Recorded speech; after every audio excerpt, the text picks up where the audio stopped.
Hello student, this is MM गोप और आज के वीडियो में आप सभी का स्वागत है। Today's my topic is factor income. My dear student, आपने इससे पहले जो वीडियो पढ़ा था उसमें हम लोगों ने फैक्टर सर्विसेज की बात कर रहे थे। House hold sector, producer sector. House hold sector, producer sector को फैक्टर सर्विसेज प्रोवाइड करता है और उसके बदले में producer sector house hold sector को फैक्टर पेमेंट करता है। This is the factor income for house hold sector. Household sectors provide to producer sector labor, land, capital and entrepreneurship और इसके बदले में firm producer sector house hold sector को provide करता है कंपनसेशन, रेंट, इंटरेस्ट और profit. So here rent, interest, profit और salary, this is called factor income. My dear student, यहां पर आप हमसे पढ़ रहे हैं national income and related aggregate. The chapter is National Income Related Aggregate. Factor income. Factor income जहां पर सर्विस प्रोवाइड किया जाता है, जहां पर सर्विस प्रोवाइड किया जाता है और उसके बदले में इनकम जनरेट होता है। एक फैक्टर इनकम के अलावा एक हम दूसरी बात करेंगे कि जहां पर सर्विस प्रोवाइड नहीं होगा लेकिन फिर भी वहां पर इनकम आएगा। किसी से हेल्प लेना, दान लेना, स्कॉलरशिप पाना, गिफ्ट पाना, these are what in spite of that or in place of that we can't provide render of the service।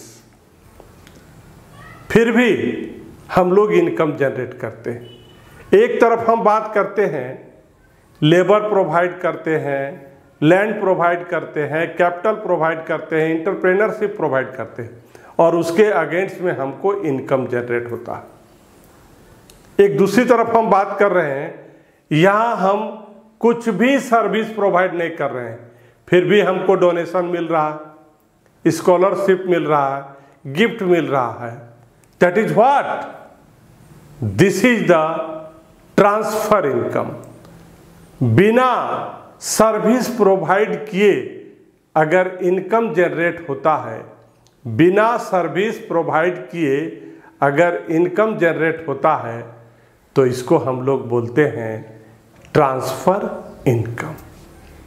Also हम लोग बात करेंगे आज नॉर्मल रेसिडेंट, वो बंदा जो किसी कंट्री में 1 and more than ईयर रहता है, लिव करता है and also their centre of economy in that country. Centre of economy का मतलब होता है कि उसकी जो इकोनॉमिक एक्टिविटी होगी उसी कंट्री में होगी जहां वो 1 साल से रहता था। इकोनॉमिक एक्टिविटी का मतलब यहां पर होता है production, investment, consumption. So now I am going to teach you in detail about the transfer income, factor income and normal residence. तो चलिए शुरू करते हैं। सबसे पहले फैक्टर इनकम की बात करते हैं। कि फैक्टर इनकम क्या है। Payment made by producing unit और फर्म। जब प्रोड्यूसिंग यूनिट या कोई फर्म पेमेंट करता है, किसको? हाउस होल्ड को। जब प्रोड्यूसिंग यूनिट पेमेंट करता है, किसको? हाउस होल्ड को। For the use of their factor services. मुफ्त में कोई कुछ नहीं करता है, अगर मुफ्त में करेगा तो फिर वो आपका ट्रांसफर इनकम हो जाएगा। हम बात कर रहे हैं आपका किसका? फैक्टर इनकम का। तो फैक्टर इनकम में क्या होता है? हाउस होल्ड प्रोड्यूसर यूनिट को फैक्टर सर्विसेज प्रोवाइड करता है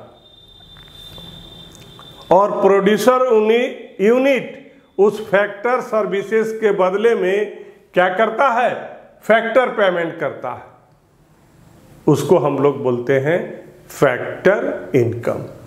the payment made by producing unit और firm to the household for the use of their factor services are called factor income. Producer unit firm payment करता है house hold sector को in spite और against use of their factor services. Household के द्वारा जो factor services provide करता है वो प्रोड्यूसर यूनिट यूज करता है और उसके बदले में पेमेंट करता है, फैक्टर पेमेंट करता है। उसको हम लोग बोलते हैं factor income. Classification of factor income और factor payment. Factor payment producer unit के लिए ये फैक्टर पेमेंट है और यही फैक्टर पेमेंट हाउस होल्ड के लिए क्या है? फैक्टर इनकम है। First is compensation of employ. Producer unit को लेबर चाहिए, एम्प्लॉय चाहिए, उसके बिना उसका प्रोडक्शन संभव नहीं है। House hold sector producer sector को एम्प्लॉय प्रोवाइड कराता है और producer unit firm household को उस एम्प्लॉय के बदले में कंपनसेशन प्रोवाइड करता है, सैलरी देता है, वेज देता है। So this is the first factor income का फर्स्ट क्या हो गया? Compensation of employ. Producer unit employ का यूज करता है और उसके बदले में उसको सैलरी देता है, वेज देता है। Number 2, rent. House hold rent receive करता है, किससे? प्रोड्यूसर यूनिट से। किसके बदले में? लैंड के बदले में। हाउस होल्ड प्रोड्यूसर यूनिट को लैंड प्रोवाइड करता है और उसके बदले में क्या रिसीव करता है? रेंट रिसीव करता है। Number 3, interest. Household interest receive करता है against he provide capital to the producer unit and also profit. House hold sector receive profit from producer unit for using their skill of entrepreneurship। अपना जो मालिक का जो intelligence है, जो skill है, नॉलेज है, उसके बदले में उसको प्रॉफिट मिलता है। So there are the 4 factor income. What are they? Compensation of employ, rent, interest and profit. These 4 are the factor income which is provided by the producer unit to the household sector or household for their rendering services. Now next is transfer income. Those income which are received by a person as help, donation और charity. जब कोई बंदा income receive करता है, कैसे? As ए help, मदद के रूप में, दान के रूप में, तो वैसे इनकम को हम लोग बोलते हैं transfer income. It is also called unearned income. इसको हम लोग अनअर्न इनकम भी बोलते हैं। जब कोई व्यक्ति, बंदा इनकम रिसीव करता है, कैसे? एज ए हेल्प, सहायता के रूप में, दान के रूप में, तो ऐसे इनकम को हम लोग बोलते हैं ट्रांसफर इनकम। इसका दूसरा नाम हम लोग बोलते हैं अनअर्न इनकम। यहां क्या होता है? किसी तरह का सर्विस प्रोवाइड करने की जरूरत नहीं है। अगर आप सर्विस प्रोवाइड कर दिए तो ये ट्रांसफर इनकम नहीं होगा, फैक्टर इनकम होगा। जिसमें सर्विस प्रोवाइड किया जाता है और उसके बदले में इनकम आए, ट्रांसफर इनकम। इनकम आए लेकिन कोई सर्विस प्रोवाइड करने की जरूरत नहीं है, तो उसको हम लोग बोलते हैं ट्रांसफर इनकम। नेक्स्ट है नॉर्मल रेसिडेंट। नॉर्मल रेसिडेंट किसको बोलते हैं? A normal residence is said to be one who ordinarily reside in the country for a period of 1 और मोर। वो बंदा जो किसी कंट्री में 1 साल से अधिक दिनों तक रहा हो, रहता हो। And who centre of interest is the law in the country. और उसका जो सेंटर ऑफ इकोनॉमिक होगा, इकोनॉमिक इंटरेस्ट, उस व्यक्ति का जो किसी कंट्री में 1 साल से अधिक दिन तक रहा हो और उसका centre of economic interest same country हो, तो वैसे व्यक्ति को हम लोग क्या बोलते हैं? नॉर्मल रेसिडेंट बोलते हैं। ऑर्डिनरली रेसिडाइज का मतलब क्या होता है? A person residing in a country for a period of 1 और मोर। जब कोई व्यक्ति किसी कंट्री में 1 साल से अधिक दिनों तक रहा हो, रहता हो, तो उसको कहा जाता है ordinarily resides. Ordinarily resides.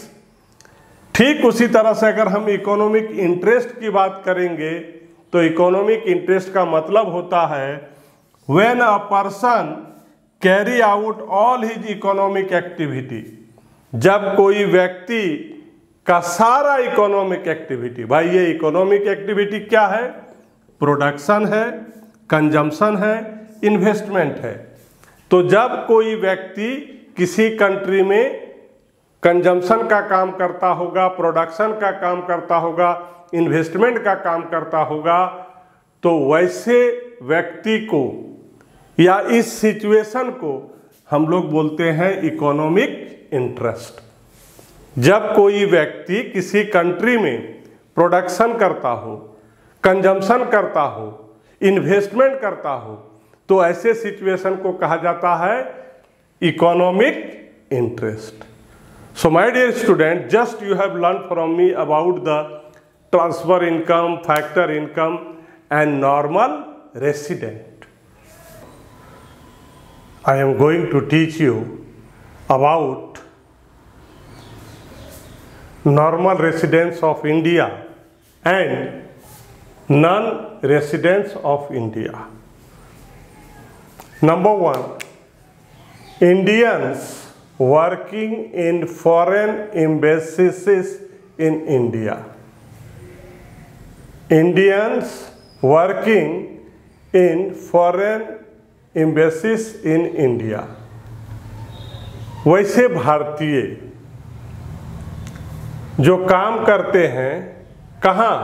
Foreign में, in foreign embassies in India, they are calling as normal residents of India. On the other hand, non-residents of India, foreigner working in Indian embassy in Canada or Japan. Foreigner working in Indian embassy. Foreigner काम करेंगे कैसे? As a Indian embassies. कहाँ? Canada और Japan में। They are not non residents of Indian. ये इसको हम लोग बोलेंगे नॉन रेसिडेंट्स ऑफ इंडिया। यहाँ पर हम बात कर रहे हैं कि कौन इंडिया का रेसिडेंट होगा और कौन इंडिया का रेसिडेंस नहीं होगा। तो कौन होगा? इंडियन, वो भारतीय होना चाहिए। Working in foreign embassies in India, वो एम्बेसी होगा फॉरेन का, लेकिन कहाँ पर काम करेगा? इंडिया में, तो वो नॉर्मल रेसिडेंस होगा। दूसरे तरफ वो फॉरेनर है और काम किसका कर रहा है? इंडियन एम्बेसी का। वो फॉरेनर है, काम कर रहा है इंडियन एम्बेसी का, लेकिन वो इंडिया का रेसिडेंट नहीं होगा। Number 2, Indians employed in WHO located in India.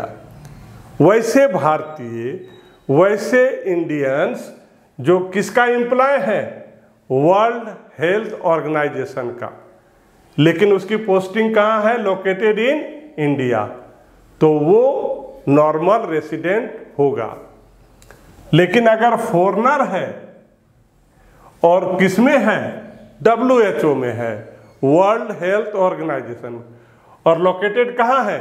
India में है, तो वो नॉर्मल रेसिडेंट नहीं होगा। Number 3, local people working in the office of international monetary fund.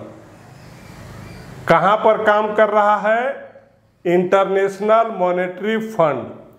कहाँ? इंडिया में। और वो कैसा पीपुल है? लोकल है, तो वो नॉर्मल रेसिडेंट होगा।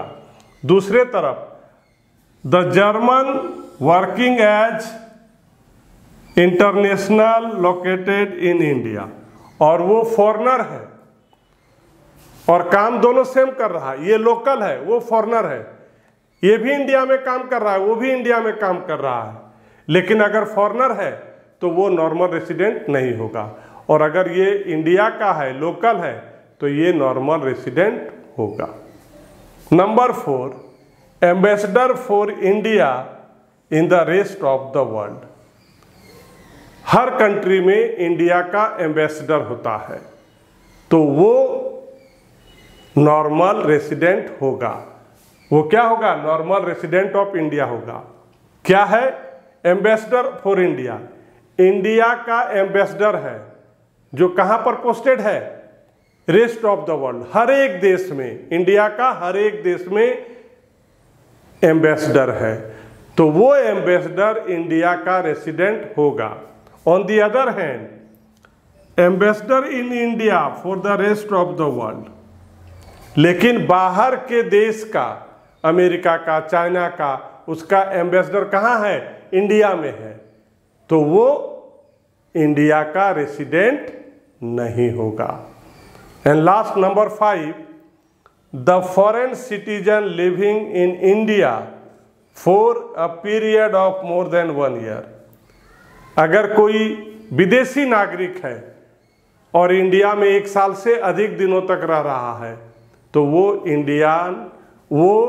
क्या होगा? नॉर्मल रेसिडेंट ऑफ इंडियंस होगा। दूसरे तरफ अगर हम बात करेंगे कि अगर कोई फॉरेन टेक्नीशियन है, एक्सपर्ट है, और वो इंडिया में काम करने आया है, लेकिन पीरियड उसका क्या है? 1 साल से कम है, तो वो क्या होगा? Non resident of India. So my dear student, just हमने आपको बताया कि कौन लोग इंडिया के रेसिडेंट होंगे और कौन नहीं होंगे। नाउ माय डियर स्टूडेंट, अगर आपको मेरी वीडियो अच्छी लगती है और आप चाहते हैं कि हम आपके लिए वीडियो बनाएं, तो प्लीज़ मुझे सपोर्ट कीजिए। मुझे सपोर्ट करने के लिए हमारे चैनल को लाइक कीजिए, शेयर कीजिए, सब्सक्राइब कीजिए। Thank you.